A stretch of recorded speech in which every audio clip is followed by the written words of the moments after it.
Oh, I'm so excited. It's starting. Okay, we're gonna have to turn that one up a bunch.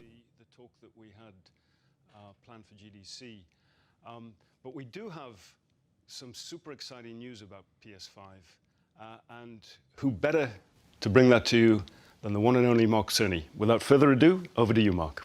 Thank you, Jim. I don't know who this guy is. Is his last name Sony? There will be lots of chances later on this year to look at the PlayStation 5 games. Today, I want to talk a bit about our goals for the PlayStation 5 hardware and how they influenced the development They of the better show the console. model. I think you all know I'm a big believer in console generations. they're Once showing every 5 or 6 or 7 years, a console arrives with substantially new capabilities. There's a lot of learning by the game developers, hopefully not too overwhelming, and soon there's games that could never have been created before. Now, it used to be that as a console designer, you'd somehow intuit what would be the best set of capabilities for the new This console, guy looks like and then build it in complete one character secrecy. in Ready Player One. For the from PlayStation movie. consoles, the that bad period guy? lasted Or through like the good guy who PlayStation died? 3, Yeah. a powerful and groundbreaking console, but also one that caused thought quite a he was lot of Asian at heartache, first, as but it was he isn't initially at all. difficult to develop games for. So, starting with PlayStation 4, we've taken a different approach, roughly centered around 3 principles. The first of these is listening to the developers, which is to say that a lot of what we put into a console derives directly from the needs and aspirations Do you of think the they're game going to mention creators. coronavirus? We definitely do have some Absolutely. ideas of our own, but at the core of our philosophy for designing consoles is that game players are here for the fantastic games, which is to say that game creators matter. Anything we can do to make life Is easier that a real for the game audience, creators or are or those just help them realize hot their air? dreams, One of their head we moves. will do. It's Okay. real. So, about once every 2 years, I take a tour of the industry. I go to the various developers and publishers, Looks sit like a down, map of the and discuss how coronavirus. they're doing with the current consoles and what they'd like to see in future consoles. This requires weeks on the road, as reaching the bulk of the game creators involves talking to well over 100 people at something like 24 publishers and developers. And it is incredibly valuable. By the way, the feature most requested by the developers, that was an SSD, which we were very happy to put in the hardware, but a lot of problem solving was required. I'll be doing a deep dive on the SSD and surrounding systems later on in this talk. It's also key to make a generational leap while keeping the console sufficiently familiar to game developers. I think about this in terms of balancing evolution and revolution. Now, with PlayStation 1, 2, and 3, the target was a revolution each time with a brand new feature set. That was great in many ways, but time for the developers to get up and running got longer with each console. In the past, I've called this time to triangle. Here's what I had for those 3 consoles.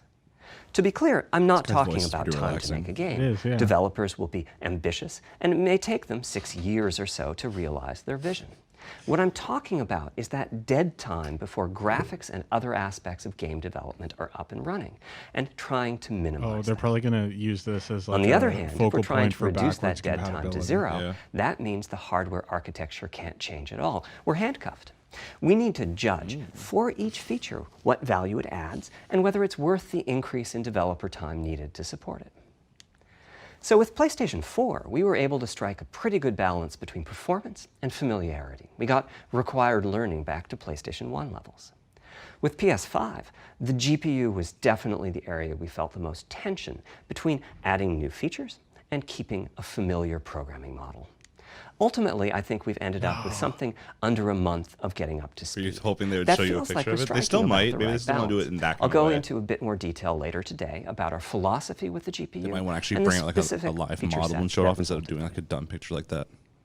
It's also very important for us, as the hardware team, to find new dreams, by which I mean something other than CPU performance, GPU performance, and the amount of RAM. The increase in graphics performance over the past 2 decades has been astonishing, but there are other areas in which we can innovate and provide significant value to the game creators, and through them, the players. That's why the SSD was very much on our list of directions to they explore, didn't have an regardless of what SSD, came out that of would the have been a huge conversations fuck up. with That game would have been dumb. developers and publishers. The biggest feature in this category is the custom engine for audio. That's today's final topic. The push for vastly improved Final audio, topic for and today. in particular 3D audio, isn't something that came out of the developer meetings. It's much more the case that we had a dream of what might be possible 5 years from now, and then worked out a number of steps we could take to set us on that path. So here again are the three principles, the first being enabling the desires of developers to drive the hardware design. To me, the SSD really is the key to the next generation. It's a game changer. And it was the #1 ask from developers for PlayStation 5. As in, we know it's probably impossible, but can you put an SSD in it? Is it really impossible? That's not the at all at discussion this we were also point. having internally. It was clear that the presence of a hard drive in every PlayStation 4 was having a positive impact. A lot of things that would simply have been impossible at Blu-ray disc speeds were now possible. At the same time, though, in 2015 and 2016, when we were having these conversations, developers were already banging up against the limits of the hard drive.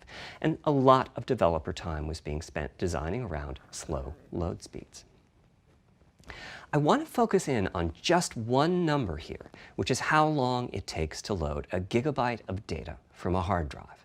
The difficulty being that hard drives are neither particularly fast nor flexible.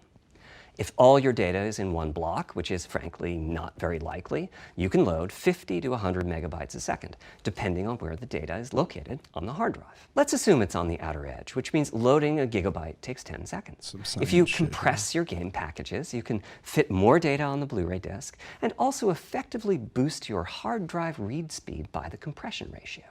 We support zlib decompression on PlayStation 4 that gets you something like 50% more data on the disk and 50% higher effective read speed.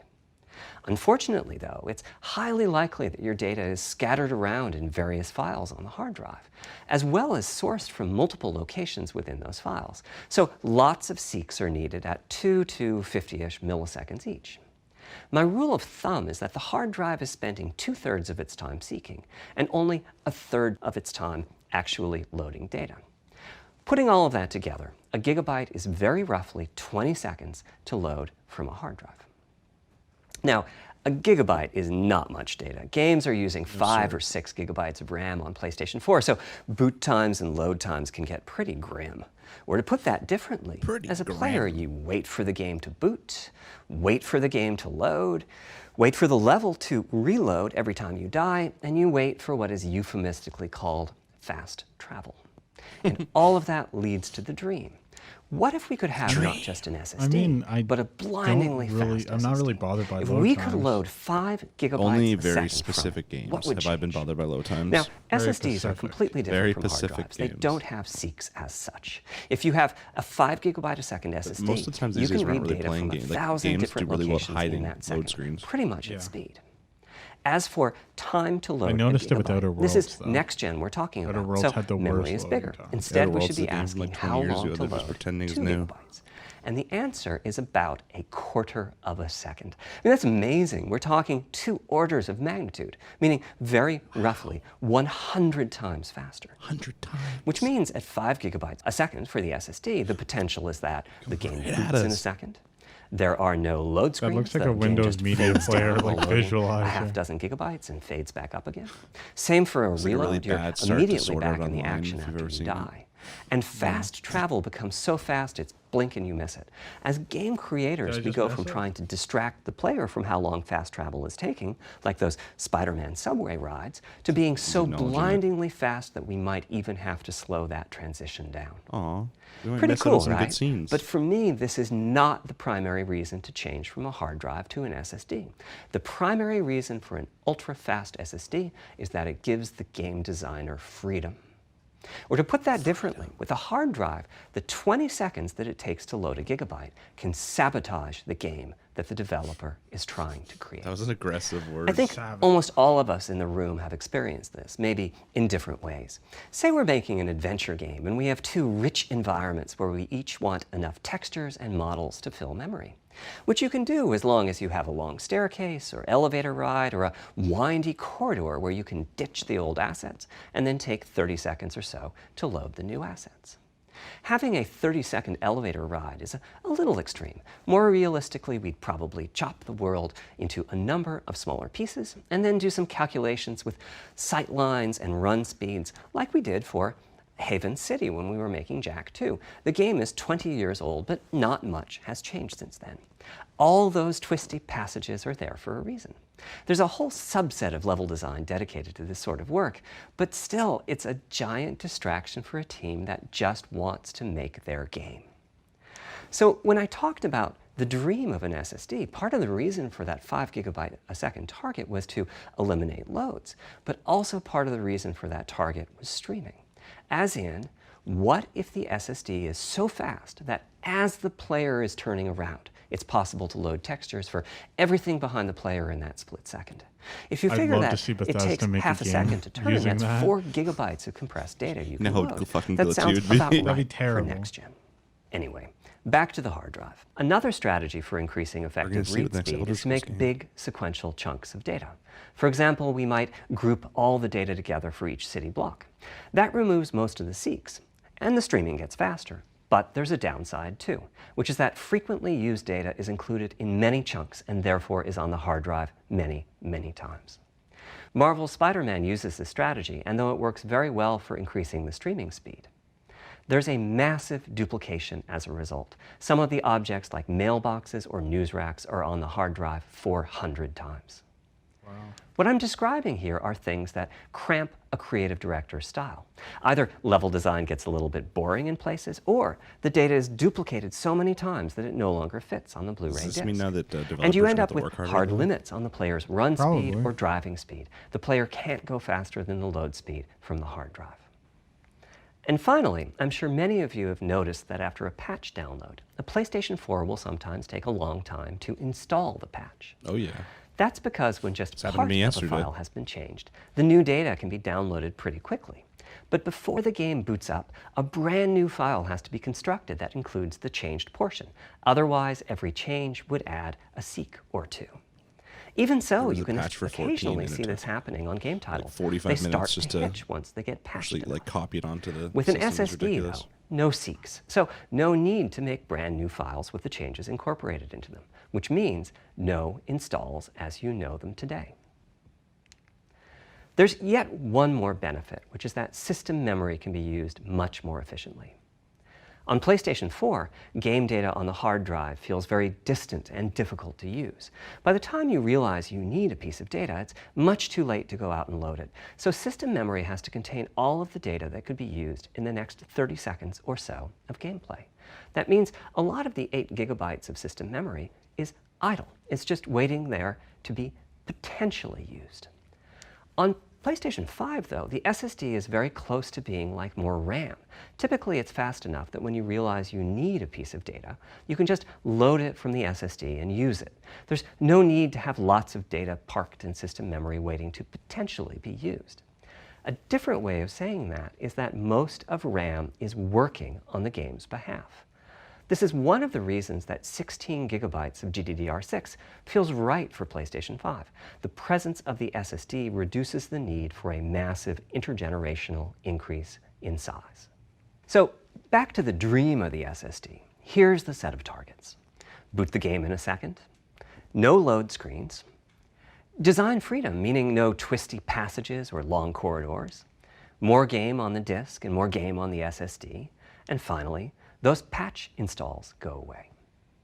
The reality, though, is that the SSD is just one piece of the puzzle. There's a lot of places where bottlenecks can occur in between the SSD and the game code that uses the data. You can see this on PlayStation 4. If I use an SSD with 10 times the speed of a standard hard drive, I probably see only double the loading speed, if that. For PlayStation 5, our goal was not just that the SSD itself be 100 times faster. It was that game loads and streaming would be 100 times faster. So every single potential bottleneck needed to be addressed. And there are a lot. I'm not even bothered by them right now. Let's look at check-in but I mean, and what happens when its overhead gets 100 times larger. It'll be interesting. Conceptually, check-in is a pretty simple process. Data is loaded into system memory from the hard drive or SSD. It's examined. A few values are tweaked to check it in, and then it's moved to its final location. At the SSD speeds we're talking Imagine about, buying the same game that for last PlayStation part, 4 and PlayStation moving 5, the data, meaning and it copying taking it from 100 one times location to longer in another, PS4 takes to load. roughly an Yeah, it's entire gonna be crazy. next-gen CPU core. And that's just the tip of the iceberg. If all the overheads get 100 times larger, that will cripple the frame rate as soon as the player moves, and that massive stream of data starts coming off the SSD. So to solve all of that, we built a lot of custom hardware, namely a custom flash controller and a number of custom units in our main chip. The flash controller in the SSD was designed for smooth and bottleneck-free This guy's a good operation, talker, but though. also He hasn't with had to games stop in for mind. water, For his example, there are talking's 6 levels consistent. of priority when reading Yeah. from the SSD. It's true. Priority Very is good. very 10 out of important. You 10. can imagine the player heading into some new Kinda reminds location me in of the a world successful and the Andy game Dick. requesting a I few can see that, gigabytes yeah. of textures. And while those textures are being loaded, audience an does enemy look is like shot cardboard and has cutouts. to speak It's just a always that few one dude on the dying left. words. His head Having moves. multiple He's the only priority one that gives levels it lets away. the audio Maybe for he's those the only dying one. words get That's loaded real? immediately. That's how they throw us off. On one side, that flash controller connects to the actual flash dies that supply the storage. So far I reach feel like this our is all really bandwidth good, target of 5 but this seems gigabytes like a much second, more we like ended up with a targeted 12 towards a channel very specific interface. audience so 8 far. channels wouldn't Yes. be enough. Like a lot of stuff that'll make like Resulting developers bandwidth happy and the we've people who achieved is really actually you know, 5.5 care about the gigabytes a internals. second. care about the With a internals. 12-channel interface, I'm waiting for them to the show off what it most looks like and natural let the size that controller, emerges for an like, SSD is 825 gigabytes. The key question for us was, talking about how it's is going to that be enough? 36K. I mean, it's tempting to add more, but Flash certainly doesn't come cheap. Price. And we have a responsibility to our gaming audience to be cost effective with regards to what we put in the console. You do, yes. Ultimately, we resolved this question by looking at the play patterns of a broad range of gamers. We examined the specific games that they were playing over the course of a weekend or a week or a month, and whether that set of games would fit properly on the SSD. We were able to establish that the friction caused by reinstalls or re-downloads would be quite low, and so we locked in on that 825 gigabyte size, while also preparing multiple strategies so that those who want more storage can add it. I'll go through the details in a moment. Like imagine like a speech like this Back though, to at the like flash E3. controller. On the other Would never side, it work. connects to our main custom No, chip people would be via too 4 hyped. lanes of Yeah. Gen 4 PCIe. And inside But the I'm main pretty sure custom they chip do is a something like pretty this hefty before unit every dedicated to I/O. console is released. Yeah. Before we and talk then about at what E3 that they does, release let's the talk But like game I even patch think stuff. that the one that would be at PlayStation E3 when they're 4 like showing it used off and that kind zlib of as stuff will still be compression better format. like this. We than decided actually to at use it E3. again on Yeah. PlayStation It's so much 5, more but concise. There's not on my audience getting in the 2017 way, tour you of know. developers, I learned about a new format called Kraken from Rad Game Tools. It's like zlib's smarter cousin. Simple, similar types of algorithms, but about 10% better compression, which is pretty big. That means 10% more game on the UHD Blu-ray disc or on the SSD. Kraken had only been out for a year, but it was already becoming a de facto industry standard. Half of the teams I talked to were either using it or getting ready to evaluate it. So we hustled and built a custom decompressor into the I/O unit, one capable of handling over 5 gigabytes of Kraken format input data a second. I don't know what that After means. decompression, that typically becomes 8 or 9 gigabytes. But No, the it's- unit itself is capable I of outputting think what he's as saying much is as that it 22 will compress gigabytes the a second games if the even data happen more, to compress but won't particularly well. ruin the By the way, quality in of terms Yeah, of so we'll have performance, smaller that custom sizes decompressor equates without to noticing it. 9 of our Zen 2 cores. That's what it would take to decompress the Kraken stream with a conventional CPU. There's a lot more in the custom I/O unit, including a dedicated DMA controller. The game can direct exactly where it wants to send the data I wonder if coming they'll off of the change anything SSD. for like their share This factory, equates to like their another streaming Zen 2 core or ability 2 on in there. terms of its It'll copy probably only get performance. better. Its I hope so. primary purpose is to remove check-in as a bottleneck. There's 2 dedicated I/O coprocessors and a large RAM pool. These aren't Zen 2 cores. They're there principally to direct the variety of custom hardware around them. One of the coprocessors is dedicated to SSD I/O. This lets us bypass traditional file I/O and its bottlenecks when reading from the SSD. The other is responsible for memory mapping, which I know doesn't sound like anything related to the SSD, but a lot of developers map and remap memory as part of file I/O, and this too can become a bottleneck. There are coherency engines to assist the coprocessors. Coherency comes up a lot in places. Probably the biggest coherency issue is stale data in the GPU caches. Flushing all of the GPU caches whenever the SSD is read is an unattractive option. It could really hurt the GPU performance. So we've implemented a gentler way of doing things, where the coherency engines inform the GPU of the overwritten address ranges, and custom scrubbers in several dozen GPU caches do pinpoint evictions of just those address ranges. The best thing is, as a game developer, when you read from the SSD, you don't need to know any of this. You don't even need to know that your data is compressed. You just indicate what data you'd like to read from your original uncompressed file and where you'd like to put it. And the whole process of loading it happens invisibly to you and at very high speed. Back to the dream. Thanks to all of that surrounding hardware, our 5.5 gigabytes a second really should translate into something like 100 times faster I/O for PS4 and allow the dream of no load screens and super fast streaming to become a reality. Having said that, expandability of our SSD is going to be quite important. Flash is costly, and you may very well want to add storage to whatever we put in the console. We for sure will. Now, the kind of storage you need depends on how you're going to use it. If you have an extensive PlayStation 4 library and you'd like to take advantage of backwards compatibility to play those games on PlayStation 5, then a large external hard drive is ideal.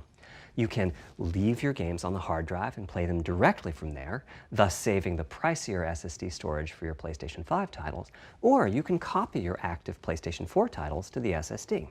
If your purpose in adding more storage is to play PlayStation 5 titles, though, ideally you would add to your SSD storage. We will be supporting certain M2 SSDs. These are internal drives that you can get on the open market and install in a bay in the PlayStation 5. As for which ones we support and when, I'll get to that in a moment. They connect through the custom I/O unit, just like our SSD does. So they can take full advantage of the decompression, I/O coprocessors, and all the other features I was talking about. If there's a bay for it, Here's the catch, though. That commercial drive has to be at least as fast as ours. Games that rely on the speed of our SSD need to work flawlessly with any M2 drive. When I gave the Wired interview last year, I said that the PlayStation 5 SSD was faster than anything available on PC. At the time, commercial M2 drives used PCIe 3.0, and 4 lanes of that cap out at 3.5 gigabytes a second. In other words, no PCIe 3.0 drive can hit the required spec. M2 drives with PCIe 4.0 are now out in the market. We're getting samples and seeing 4 or 5 gigabytes a second from them. By year's end, I expect there will be drives that saturate 4.0. Even putting the SSD is going to put a lot of money. Having said that, we are comparing apples and oranges, though, because that commercial M2 drive will have its own architecture, its own flash controller, and so on. For example, the NVMe specification lays out a priority scheme for requests that the M2 drives can use. And that scheme is pretty nice, but it only has 2 true priority levels. Our drive supports 6. We can hook up a drive with only 2 priority levels, definitely, but our custom I/O unit has to arbitrate the extra priorities rather than the M2 drive's flash controller. And so the M2 drive needs a little extra speed to take care of issues arising from the different approach. That commercial drive also needs to physically fit inside of the bay we created in PlayStation 5 for M2 drives. Unlike internal hard drives, there's unfortunately no standard for the height of an M2 drive, and some M2 drives have giant heat sinks. In fact, some of them even have their own fans. Right now, we're getting M2 drive samples and benchmarking them in various ways. When games hit beta as they get ready for the PlayStation 5 launch at year-end, we'll also be doing some compatibility testing to make sure that the architecture of particular M2 drives isn't too foreign for the games to handle. Once we've done that compatibility testing, we should be able to start letting you know which drives will physically fit and which drive samples have benchmarked appropriately high in our testing. It would be great if that happened by launch, but it's likely to be a bit past it. So please hold off on getting that M2 drive until you hear from us. Okay, back to our principles. Balancing evolution and revolution is the second of them. This was definitely a recurring theme with the GPU. We need new GPU features and capabilities. If we only have more performance, it's not really a new generation of console. Of course, many of these capabilities result in more performance. That's part of why a PlayStation 5 teraflop is more powerful than a PlayStation 4 teraflop. But we aren't just looking for the performance. We also need the ability to do something with the GPU that could not have been done before. And we need higher performance per watt. Every time we double the performance of some GPU component, we don't want to find out we've doubled the power consumed and the heat produced. But at the same time, we have to make sure the GPU can run PS4 games, and we have to ensure that the architecture is easy for the developers to adopt. Now, backwards compatibility was handled masterfully by AMD. They treated it as a key need throughout the design process. As our solution to adding new features without blindsiding developers, we made sure that if there were new significant features, it would be optional to use them. No. The GPU supports ray tracing, but you don't have to use ray tracing to make your game. The GPU supports primitive shaders, but you can release your first game on PlayStation 5 without making any use of them. Before I get into the capabilities of the GPU, I'd like to make clear 2 points that can be quite confusing. First, we have a custom AMD GPU based on their RDNA 2 technology. What does that mean? AMD is continuously improving and revising their tech. For RDNA 2, their goals were, roughly speaking, to reduce power consumption by re-architecting the GPU for sure this to put guy data doesn't have close to where corona, it's needed, 'cause he'd have a very to sore throat by now. optimize the GPU for Fact. performance, and to add a new, more advanced feature set. But that feature set is malleable, which is to say that we have our own needs for PlayStation, and that can factor into what the AMD roadmap becomes. So collaboration is born. If we bring concepts to AMD that are felt to be widely useful, then they can be adopted into RDNA 2 and used broadly, including in PC GPUs. If the ideas are sufficiently specific to what we're trying to accomplish, like the GPU cache scrubbers I was talking about, then they end up being just for us. If you see a similar discrete GPU available as a PC card at roughly the same time as we release our console, that means our collaboration with AMD succeeded in producing technology useful in both worlds. And what if it It didn't? doesn't mean that Then we it as Sony failed. simply incorporated the PC part If you into don't see our them, console. failed. This continuous improvement in AMD technology means it's dangerous to rely on teraflops as an absolute indicator of performance, and CU that a count should shot be at avoided Xbox? as well. In the case of CPUs, we all understand this. The PlayStation 4 and Has the PlayStation Series X 5 done one of each these have yet? 8 CPUs, Yeah, they did but we theirs never last think week, that I meant the think. capabilities and I saw an performance article are about all equal. the specs on it, but I did It's not the think they same did a for video for it. CUs. For one thing, they've been getting much larger over time. Adding new features means adding lots of transistors. In fact, the transistor count for a PlayStation 5 CU is 62% larger than the transistor count for a PlayStation 4 CU. Second, the PlayStation 5 GPU is backwards compatible with PlayStation 4. What does that mean? One way you can achieve backwards compatibility is to put the previous console's chipset in the new console, like we did with some PlayStation 3s, but that's of course extremely expensive. A better way is to incorporate any differences in the previous console's logic into the new console's custom chips, meaning that even as the technology evolves, the logic and feature set that PlayStation 4 and PlayStation that's 4 cool. Pro titles rely on is still available in backwards compatibility Imagine that modes. also said One PlayStation 3 advantage of popped this up, strategy too. is that once backwards compatibility is in the console, it's in. It's not as if Do you a remember cost when down they, will remove there was a backwards huge compatibility rumor like that it was did going to be on like PlayStation fully 3. backwards compatible? Like Achieving every this single unification disc. of Except for, like, functionality PlayStation took 3, years I of think, efforts so. by AMD, as any roadmap advancement like you can, like, put, creates like, a PlayStation potential 1 game in and divergence just in play it up? logic. Yeah. Running PS4 and PS4 titles at boosted frequencies has also added complexity. The boost is truly massive this time around, and some game code just can't handle it.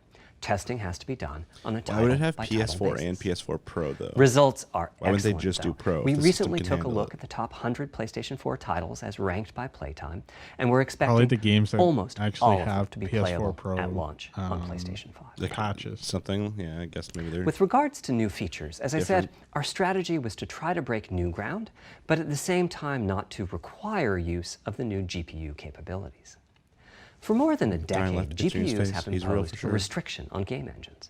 Software handles vertex processing, but for the most part, dedicated hardware is responsible for the triangles and other geometry that the vertices form. That means it's not possible to do even basic optimizations, such as aborting processing of a vertex if all geometry that uses it is off-screen. PlayStation 5 has a new unit called the Geometry Engine, which brings handling of triangles and other primitives under full programmatic control. As a game developer, you're free to ignore its existence and use the PlayStation 5 GPU as if it were no more capable than the PS4 GPU, or you can use this new intelligence in various ways. Simple usage could be performance optimizations, such as removing backfaced or off-screen vertices and triangles.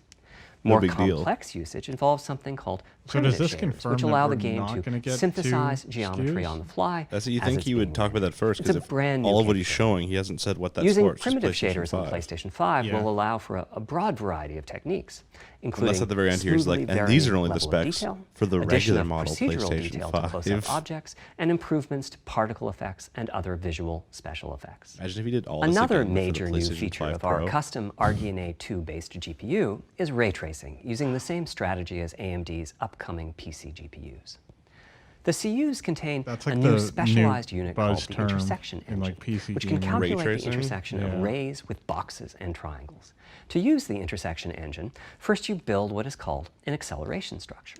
It's data in RAM that contains all of your geometry. Mikey's computer There's a specific can use set ray of formats tracing, you can and I use. watched There him play some Metro variations on the same 2033, BVH concept. and it looked like Then, insane. in your shader program, you use a new instruction that asks the intersection engine to check a ray against the BVH. While the intersection engine is processing the requested ray triangle or ray box intersections, the shaders are free to do other work. Having said that, the ray tracing instruction is pretty memory intensive, so it's a good mix with logic-heavy code. There's of course no need to use ray tracing. PS4 graphics engines will run just fine on PlayStation 5, but it presents an opportunity for those interested. I'm thinking it'll take less than 1 million rays a second to have a big impact on audio. That should be enough for audio occlusion and some reverb calculations. With a bit more of the GPU invested in ray tracing, it should be possible to do some very nice global illumination. Having said that, adding ray-traced shadows and reflections to a traditional graphics engine could easily take hundreds of millions of rays a second, and full ray tracing could take billions. How far can we go? I'm starting to get quite bullish. I've already seen a PlayStation 5 title that's successfully using ray tracing-based reflections in complex animated scenes with only modest costs. Give us the info, bud. Another set of issues for the GPU involved size and frequency. How big do we make the GPU, and what frequency do we run it at? This is a balancing act. The chip has a cost, and there's a cost for whatever we use to supply that chip with power and to cool it. In general, I like running the GPU at higher frequency. Let me show you why.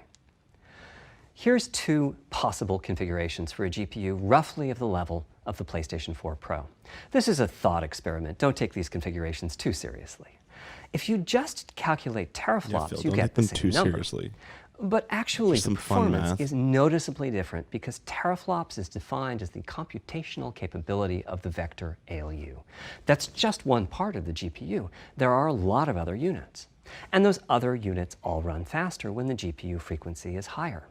At 33% higher frequency, rasterization goes 33% faster. Processing the command buffer goes that much faster. The L2 and other caches have that much higher bandwidth, and so on. About the only downside is that system memory is 33% further away in terms of cycles. But the large number of benefits more than counterbalance that. As a friend of mine says, a rising tide lifts all boats.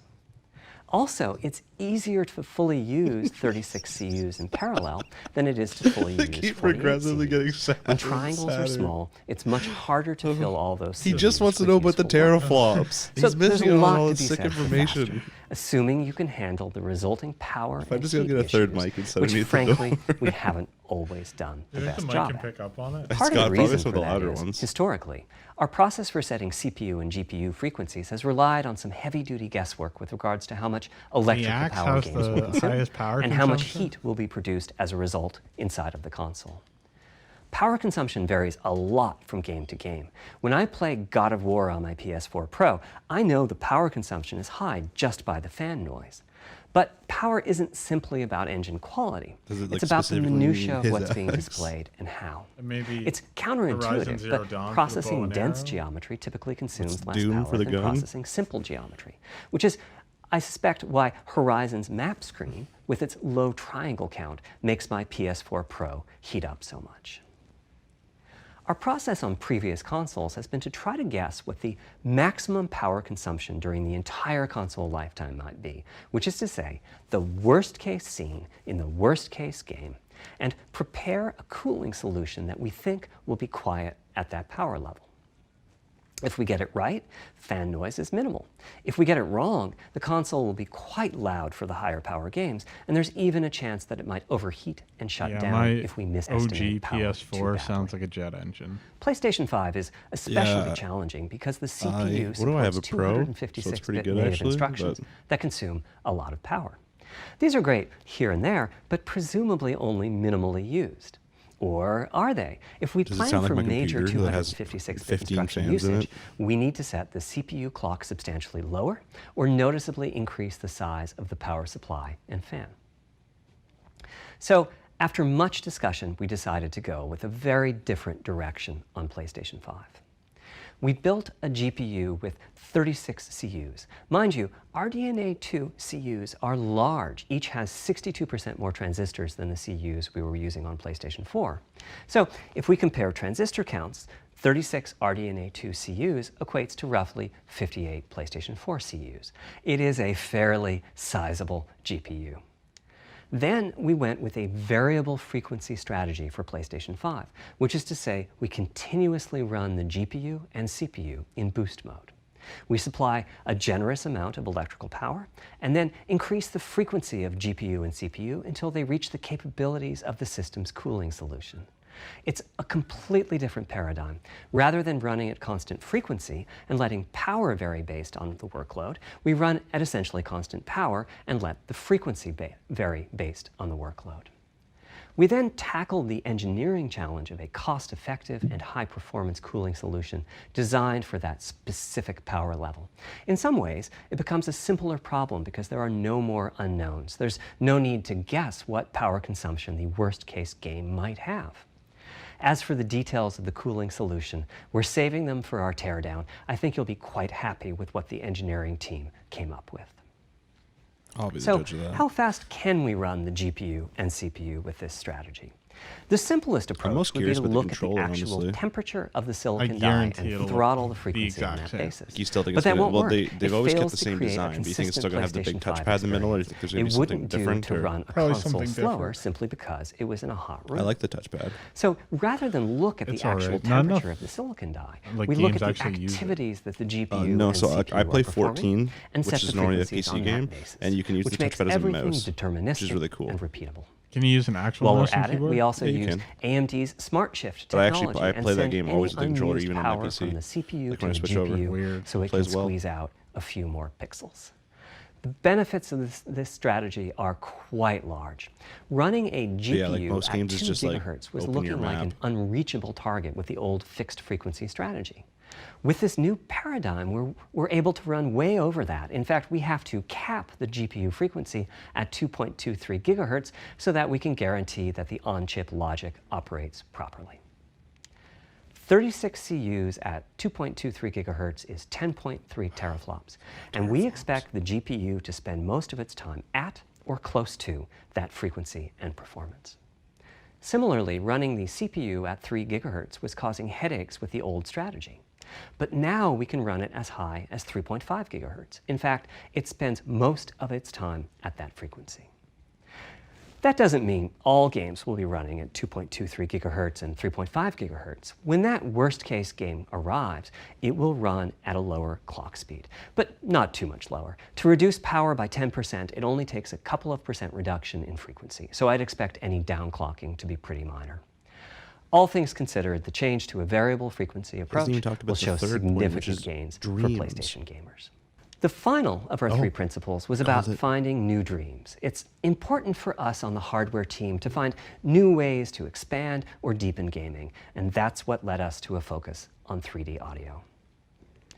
As players, we experience the game through the visuals, through audio, and through the feedback we receive from the controller, such as rumble or haptics. Personally, I feel a game is just dead without audio.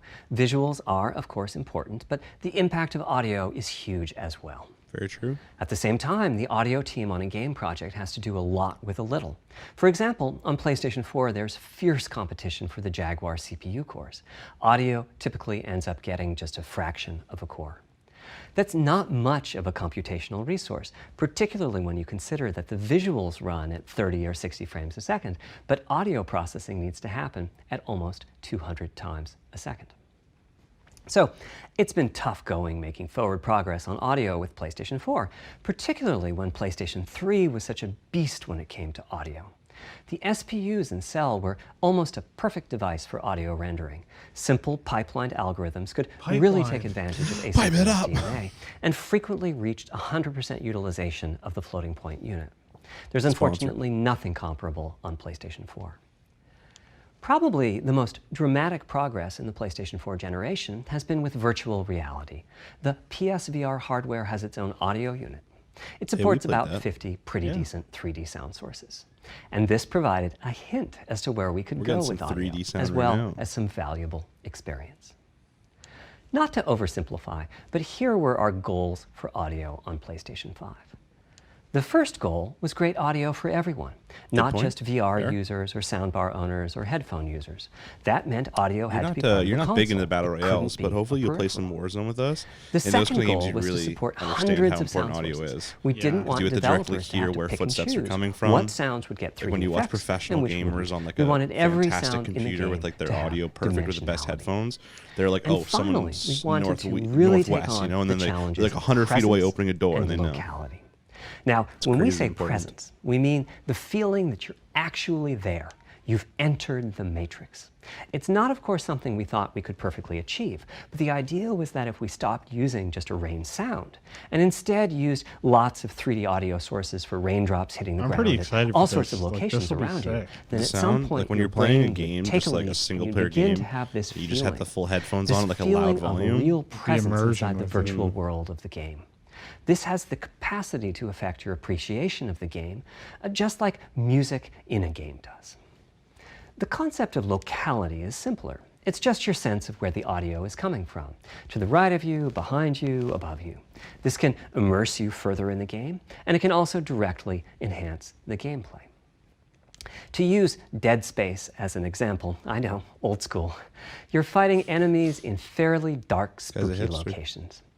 Back in the day, if you played the game using the TV speakers, you could tell that there was one last enemy growling and hunting you down, but it was difficult to tell quite where that enemy was. With headphones, you could tell that the enemy was somewhere on the right, which let you deduce, if you couldn't see it, that it must be somewhere behind and to your right.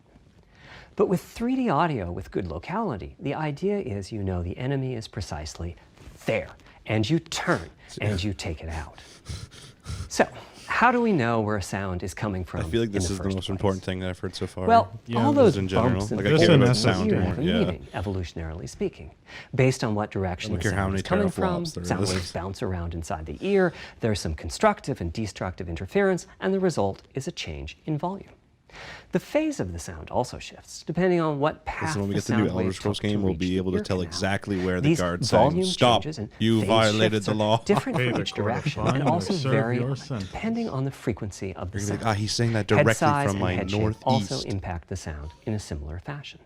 The way that the sound changes based on direction and frequency can be encoded in a table called the head-related transfer function, or HRTF. Here's part of one. The vertical axis is the frequency.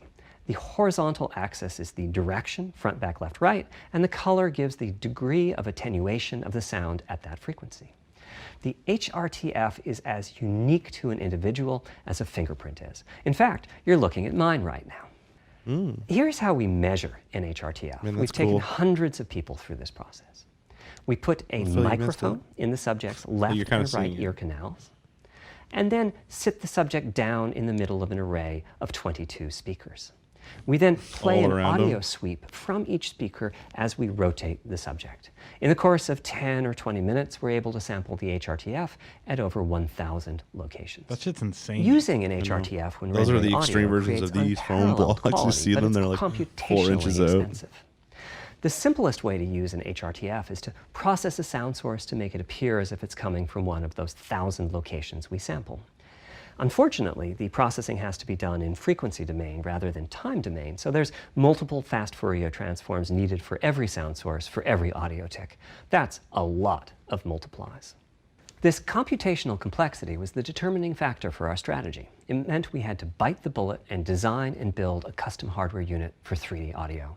Collectively, we're referring to the hardware unit and the proprietary algorithms we run on it as Tempest 3D Audio Tech. The meaning of 3D audio and technology should be pretty obvious here. As for Tempest, I feel it really reflects our goals with audio. It suggests a certain intensity of experience and also hints at your presence within it. Pairing this with the single-player hardware unit games that we is like a built genius the Tempest idea by engine. PlayStation. It's based on AMD's GPU technology. We modified a compute unit in such a way as to make it very close to the SPUs in PlayStation 3. Remember when I said that they were ideal for audio? So the Tempest engine has no caches, just like an SPU. All data access is via DMA, just like an SPU. Our target was that it would have more power than a CPU, thanks to the parallelism that a GPU can achieve, and that it would be more efficient than our GPU, thanks to the SPU-like architecture. The goal being to make possible near 100% utilization of the CU's vector units. Where we ended up is a unit with roughly the same SIMD power and bandwidth as all 8 Jaguar cores in the PlayStation 4 combined. If we were to use the same algorithms as PSVR, that's enough for something like 5,000 sound sources. But of course, we want to use more complex algorithms, and we don't need anything like that number of sounds. It would have been wonderful if a simpler strategy, such as using Dolby Atmos peripherals, could have achieved our goals, but we wanted 3D audio for all, not just those with licensed soundbars or the like. Also, we wanted many hundreds of sound sources, not just the 32 that Atmos supports. I feel like that's going to be so hard. We wanted to be able to throw an overwhelming if someone has amount dollar of store processing headphones, power at the I don't problem, know how that's and it going to wasn't work. clear what Well, I any mean, they just don't peripheral deserve it, might I have guess. inside of it. In fact, with the Tempest engine, we've even got enough power that we can allocate some to the games, to the extent that games want to make use of convolution reverb Listen, as we and want to other get into streaming more algorithms that are games, either all this stuff is computationally dope. expensive Or or just shit need like the high SSDs. bandwidth. They But pretty much said it was primary targeted for a purpose lot of of the streaming, Tempest right? engine If remains they do 3D like audio. Last of Us 2 remaster Now, 3D with audio this, is a major academic research It'll be topic. amazing. It's safe to say that no one in the world has all of the answers. And the set of algorithms that has to be invented, tuned, or implemented to realize our vision for 3D audio is immense. For example, use of HRTFs in games is quite complex. Before, I talked about making a sound source appear as if it's coming from one of those 1,000 HRTF sample locations. But for high-quality 3D game audio, we have to handle other possibilities. The sound source might not be at one of the 1,000 HRTF sample locations, so we have to blend the HRTF data from the closest locations that we have sampled.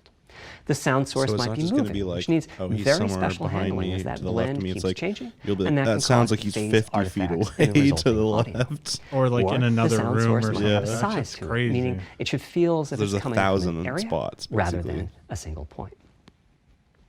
There's also whole categories of approaches to be handled.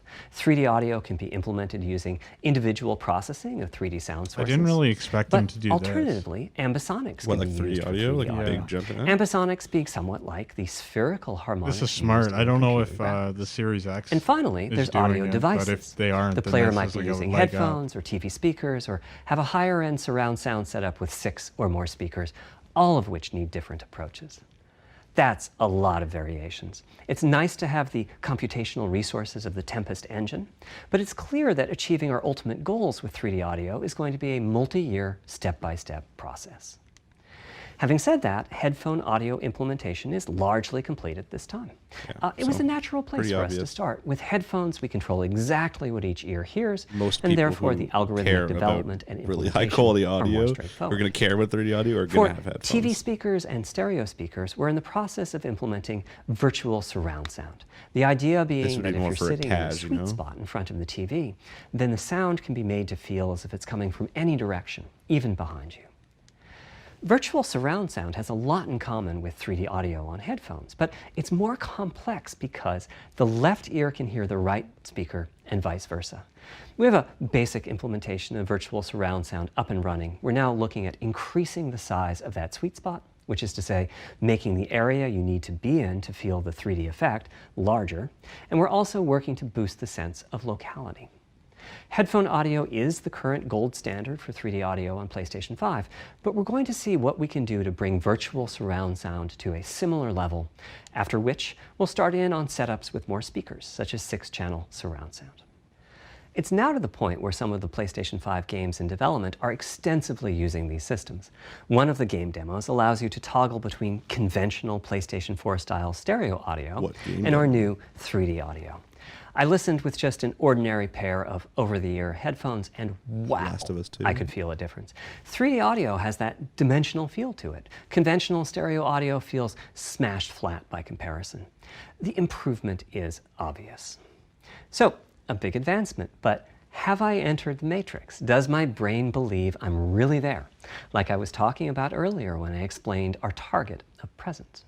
Well, the answer is no, but you've probably caught on to what's missing here, namely whose HRTF was being used. It wasn't mine, it was the default HRTF. The audio team analyzed the hundreds that they measured and chose the one they felt was the closest fit to the total game playing audience.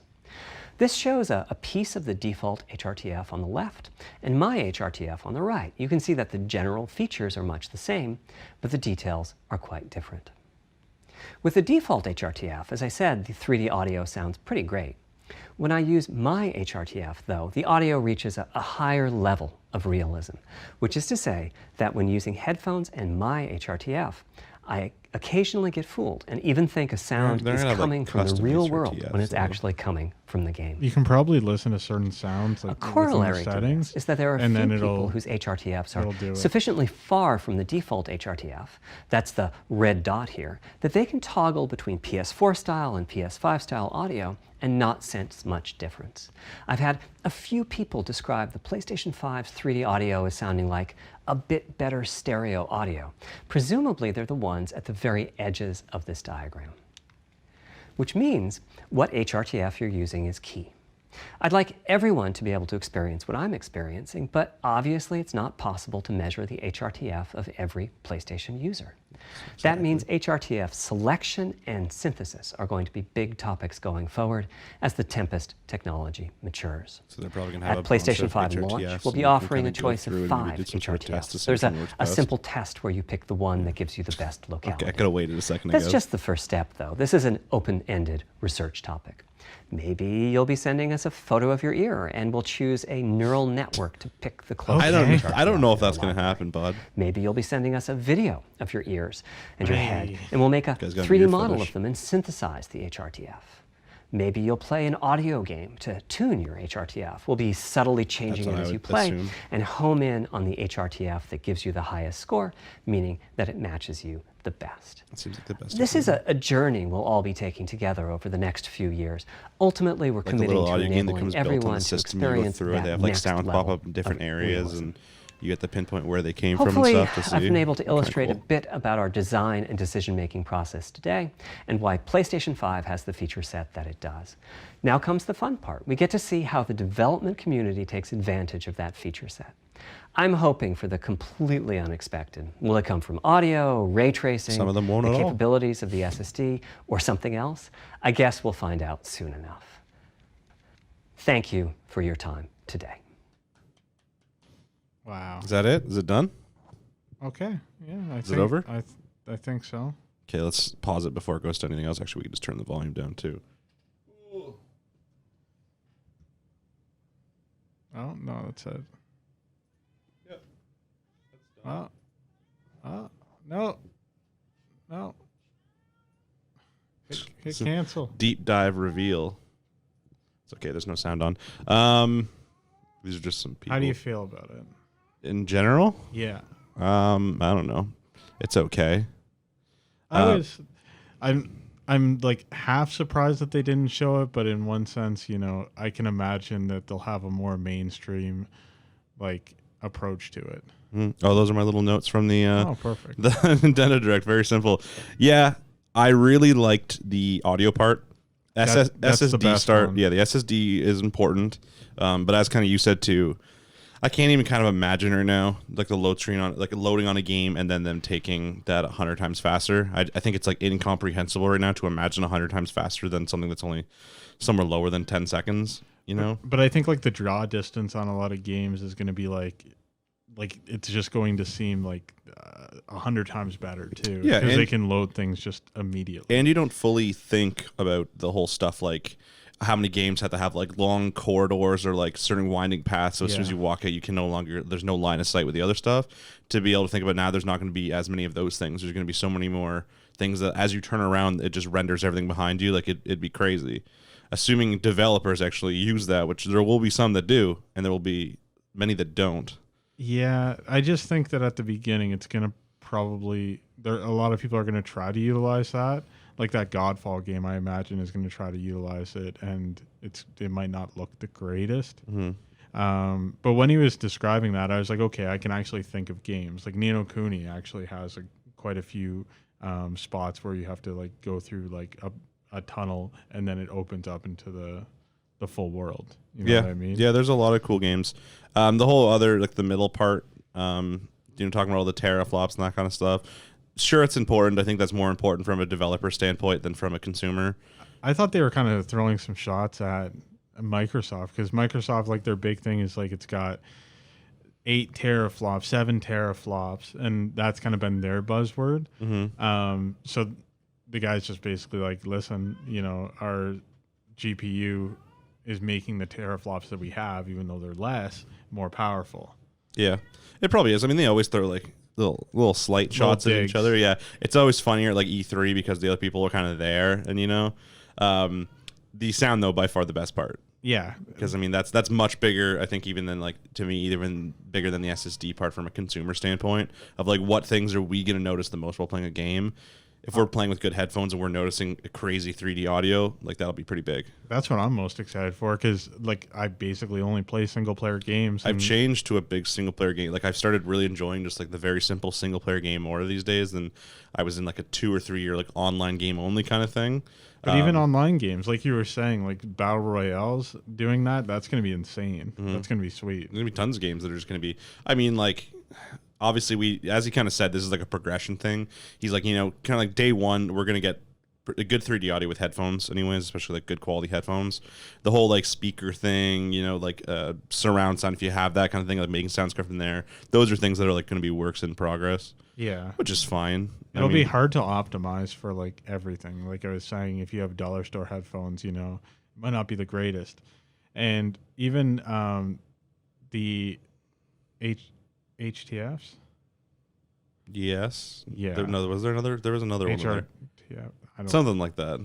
Even those, I feel like based on the headphones that you're wearing as well, you'll probably need different settings. So if you get like a new pair of headphones, you'll probably have to get. So I would guess that when it comes out, there'll be a couple different ones you can kind of pick through and listen, and you just kind of pick one like that. Yeah. Maybe eventually they will do something like a game where you go into on the PlayStation and like, different sounds come and you guess, then it kind of gets like an accurate reading and can make something that's a little bit closer to you. I don't think we're going to be sending in pictures of our ear anytime soon. I wonder if a lot of this is stemming from like something like Hellblade, because Hellblade really used like 3D audio, and I remember when I was talking about it on the podcast, I was like, I really feel like a lot more games should do this. That was like the big thing about that game. Like that was its thing. Yeah. People were like, oh, why are you playing this game? It's like, oh man, the audio. So like, but if every game had that, That's what I'm saying. that'd be dope. It would be pretty crazy. Yeah, I guess we'll have to wait and see. Obviously, that was a big. That that wasn't as fun as something as like they bring out the PlayStation 5, they show the controller, they turn it on, we see like the UI, like it wasn't one of those. This was definitely more for the developers, for people to get excited about the internal components, for maybe even like the PC gamer audience who's like kind of on the fence about getting a console. There wasn't any crazy celebrity appearances. There wasn't any. Sadly, well, we had Martin Freeman in the audience, but we can only see the back of his head. So they didn't really like. And we had Andy Dick presenting. That's true. Yeah, they didn't hype anything up in regards to the actual, look of the console. Like, I'm surprised they didn't even like show a render of it or anything. Mm-hmm. But maybe they're just waiting. Yeah, I think they're waiting. And they didn't mention anything about coronavirus. We did. I mean, like pretty much confirmed end of the year.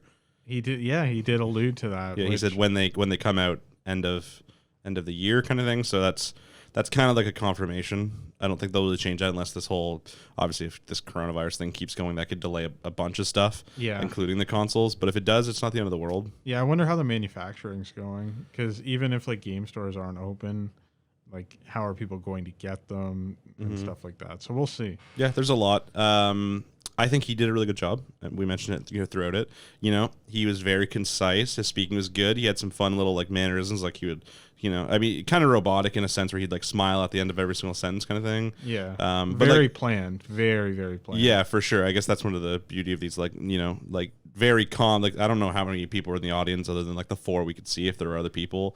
And what's weird to me is like none of them were typing anything. Like a lot of like E3 and other press conferences and stuff, you see people like taking insane amounts of notes. I mean, I guess right now they couldn't. Like, where was that filmed? Who knows? If that's in the States, you cannot have a gathering of more than 10 people. Who knows if this was filmed? It's true. This could have right now. I guess, but even within the past 2 weeks, it's went from like 1,000 people to like 200 people to 50 people to 10 people. It's very possible that like they had this like filmed for a month or two, because they haven't really alluded to anything, and they were like waiting to see when the Xbox Series X was going to do like their internal press conference. And then since they did it last week, they're like, yeah, here you go. Yeah, live. We're filming this live, man. Yeah, I don't know. He did a good job. It was interesting. There were some parts that obviously, like, as people that don't know crazy amounts, but all that kind of stuff that we would kind of fall out a little bit. He starts talking about all the teraflops, and what was the other one? Ray tracing. Yeah, ray tracing was the other big one. Like that might be important to a lot of people. It means nothing to me yet. Maybe I'll do a little more research on it before this comes out to decide if that's a big selling point. I'm like pretty excited just because I only have the base PlayStation 4, so I haven't even I've never used a Pro before. So the graphical jump from having when did the PS4 come out? 2000 and long time ago. 2014, 13 or 14. I got it on day one, but I've went to 3 PlayStation 4 since. I think I got mine 2014. 2014, yeah. Or 2015. Either way, I haven't really had an update in like graphics for a while, so it just means it'll be a bigger jump for you. That's what I mean. You were just preparing. I'm excited. Yeah, I mean, there's a lot of information. Obviously, we want to see what it looks like, the controller, the UI, that kind of stuff, and then we also need to see what games are going to be coming out for it. Lots of big updates, but there'll probably be another one closer to like the E3 date, which is I'm assuming when they're going to show everything off. Yeah. So we'll just have to wait and see. But I guess for now that's it. Keep an eye on. Unfortunately, we couldn't record the Nintendo Direct, like Indie Direct. No. But there will be a big Nintendo Direct soon. Like there still has to be. And hopefully it'll be within the next 2 weeks. So I mean, hopefully, yeah. If it's within the next 2 weeks, a lot of people are not working right now, so we have the ability to hopefully get together. Maybe next time we can get Andrew here. He's not here right now, but he has a young babby, and even if he travels right now, he doesn't want to get any sickness. Yeah, you don't want to risk it. No, not worth risking. But other than that, thanks guys for watching. Hopefully you enjoyed the conference. Let us know in the comments. Yeah, let us know what parts you liked. Okay, thanks guys. Have a good one. Hey there, fancy meeting you here. If you want to see any of our older videos, they're in the section on the left there. On the top, you can see our previous videos. On the bottom, you can see every other one we've had. If you want to be a cool guy, you can hit that subscribe button. It's right in the center, right here. I'm waiting. Do it anytime. I got nowhere to